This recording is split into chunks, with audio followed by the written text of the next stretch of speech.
Hello friends, कैसे हैं आप लोग।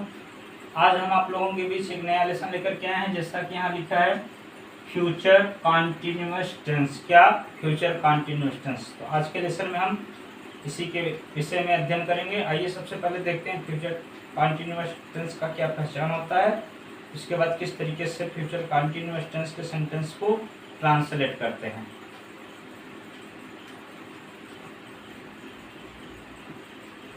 चलिए यहाँ देखते हैं, लिखा है वो फ्यूचर कॉन्टिन्यूअस टेंस। इसका पहचान क्या होता है, वाक्य के अंत में, कहा वाक्य के अंत में क्रिया के साथ रहा होगा, रही होगी, रहे होंगे इत्यादि शब्द लगा रहता है। क्या लगा रहता है, रहा होगा, रही होगी, रहे होंगे, ये सब शब्द लगे रहते हैं।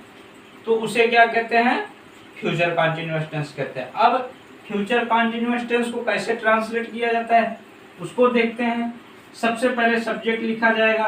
सब्जेक्ट के बाद आपको विल या शैल क्या लगाना है, या तो विल या तो शैल सब्जेक्ट के अनुसार। उसके बाद निगेटिव वाक्य हो तो नॉट लगा लो, नहीं तो वर्ब लिखो। इसमें आपको एक वर्ब बी भी लिखना पड़ेगा और मेन वर्ब का आईएनजी फॉर्म लगाना पड़ेगा। क्या लगाना पड़ेगा, आईएनजी फॉर्म। उसके बाद ऑब्जेक्ट। ठीक, ध्यान दीजिए क्या लगाना है। सबसे पहले सब्जेक्ट लिखना पड़ेगा, उसके बाद विल या शैल। शैल के बाद यदि वाक्य निगेटिव हो तभी नॉट लगाइए, नहीं तो आप बी लिखेंगे और बी के बाद वर्ब का आईएनजी फॉर्म लगाएंगे और ऑब्जेक्ट हो जाएगा। यदि वाक्य इंट्रोगेटिव रहेगा, यदि वाक्य इंट्रोगेटिव हो तो शुरू में क्या शब्द आया हो, तो क्या के लिए ये विल शैल जो यहाँ लिखते हैं सब्जेक्ट के बाद, वही विल शैल आपको सब्जेक्ट के ठीक पहले लिखना है।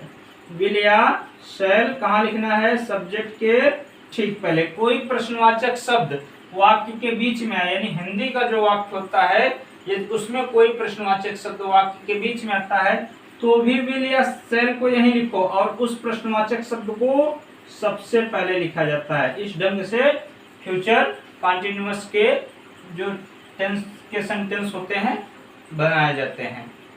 अब चलिए कुछ सेंटेंस को लिखते हैं और उसको ट्रांसलेट करके देखते हैं। यहाँ लिखा है अध्यापक कक्षा में पढ़ा रहे होंगे। क्या काम है, पढ़ाना। ये वर्ब है। पढ़ाने वाले कौन है, अध्यापक। ये सब्जेक्ट है। तो सबसे पहले हमें सब्जेक्ट लिखना है दी टीचर। क्या लिखना है, दी टीचर। उसके बाद सब्जेक्ट के बाद हेल्पिंग वर्ब लिखा जाता है। इसमें विल या शैल लगाना है, तो आई और वी के साथ शैल लगता है, बाकी सभी सब्जेक्ट के साथ विल का प्रयोग होता है, तो विल का प्रयोग कर लीजिए। उसके बाद पढ़ा रहेंगे, वर्ब लिखना है, लेकिन वर्ब के पहले आपको एक वर्ब अपने से लिखना पड़ेगा बी।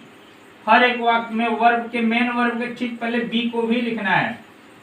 उसके बाद टीच मीन्स पढ़ाना होता है, तो टीचिंग कर दीजिए, टीचिंग। कक्षा में इन दी क्लास, इन दी क्लास। इस तरीके से वाक्य ट्रांसलेट होंगे। चलिए एक निगेटिव सेंटेंस के देखते हैं। यहां लिखा है हम क्रिकेट नहीं खेल रहे होंगे। हम क्रिकेट नहीं खेल रहे होंगे, तो इसमें काम क्या है, खेलना। क्या काम है, खेलना। खेलने वाले कौन है, हम, ये सब्जेक्ट, तो क्रिकेट बन जाएगा ऑब्जेक्ट। सबसे पहले आप सब्जेक्ट लिख लीजिए वी। अब आई और वी के साथ क्या लगता है, शैल का प्रयोग होता है। याद रखिए आई और वी के साथ क्या लगता है, शैल, तो हेल्पिंग वर्ब शैल लगा लीजिए। उसके बाद शैल के बाद यदि नॉट हो, तभी निगेटिव वाक्य हो तो तुरंत नॉट लगाओ। उसके बाद वर्ब लिखा जाता है। वर्ब के पहले आपको अपने से बी लिखना है। क्या लिखना है, बी। उसके बाद वर्ब का आईएनजी फॉर्म। प्ले मीन्स खेलना होता है ना, तो प्लेइंग। क्या लगाना है, प्लेइंग। उसके बाद क्या बचा है, क्रिकेट यानी ऑब्जेक्ट, सबसे अंत में लिख लो। इस ढंग से क्या बनते हैं, इसके निगेटिव का ट्रांसलेट होता है। यानी वर्ब के ठीक पहले बी लिखना है, ये भी वर्ब है, और इस वर्ब के ठीक पहले नॉट का प्रयोग होता है। क्योंकि देखिए हर एक वाक्य का रूल होता है कि जब भी हम नॉट लगाएं तो वर्ब के ठीक पहले। अब इस वर्ब के पहले एक और 20 वर्ब जो होता है इसको अपने से लिखना पड़ेगा कॉन्टिन्यूअस में, और फ्यूचर कॉन्टिन्यूअस में इसका प्रयोग होता है और फ्यूचर सिंपल में भी प्रयोग होता है।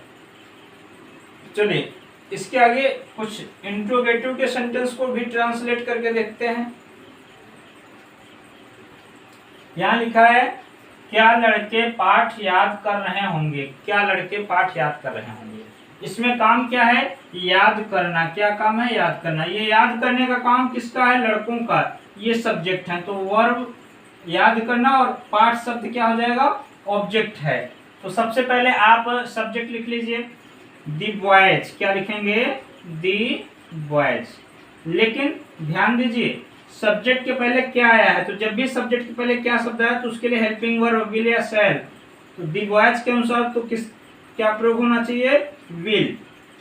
तो विल दी बॉयज। उसके बाद क्या लिखना है, निगेटिव तो है नहीं, नॉट लिखे, नॉट को हटा दो। आप बी लिखो और वर्ब का आईएनजी फॉर्म लगाओ, बी। उसके बाद याद करना, लर्न मीन्स याद करना, लर्न मीन्स याद करना, तो लर्निंग कर दीजिए। इसके बाद क्या होगा, लर्न वर्ब के बाद ऑब्जेक्ट डिलेशन,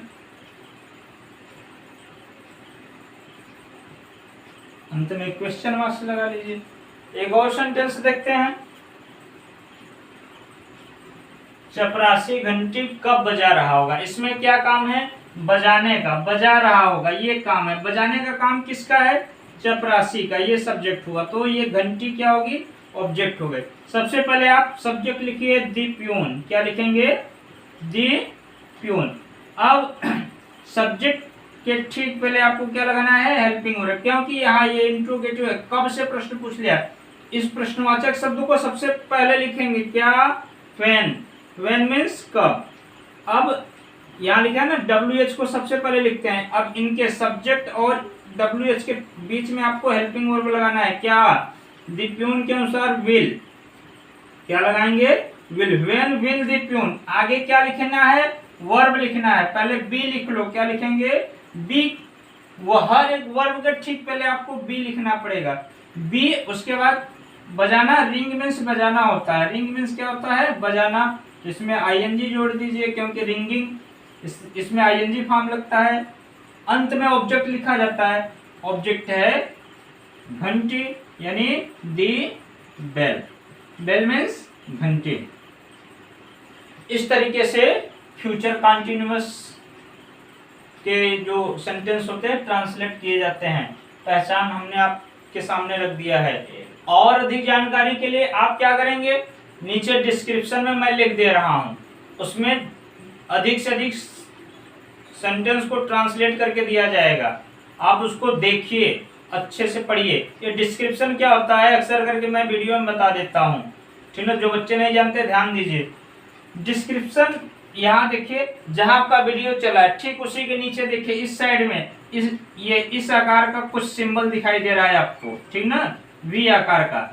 तो आप इसी को टच करेंगे। जैसे ही टच करेंगे थोड़ा सा आपको नीचे ढेर सारे मैटर मिल जाएंगे पढ़ने के लिए। उसमें निगेटिव के ढेर सारे सेंटेंस, इंट्रोगेटिव के, अफर्मेटिव के, सभी प्रकार के सेंटेंस मिलेंगे फ्यूचर कॉन्टिन्यूअस के। उन सभी को ध्यान से यानी केयरफुली पढ़िए और अध्ययन कीजिए। जरूरत हो तो एक नोट्स बना लीजिए, उसको लिख डालिए, ठीक ना। चलिए आइए आज का लेसन हम यहीं पे समाप्त करते हैं। इसके बाद नेक्स्ट लेसन में हम आपसे मिलेंगे, वो लेसन होगा फ्यूचर परफेक्ट टेंस। क्या रहेगा, अगला लेसन हमारा होगा फ्यूचर परफेक्ट टेंस। तो आज का लेसन यहीं पे समाप्त करते हैं।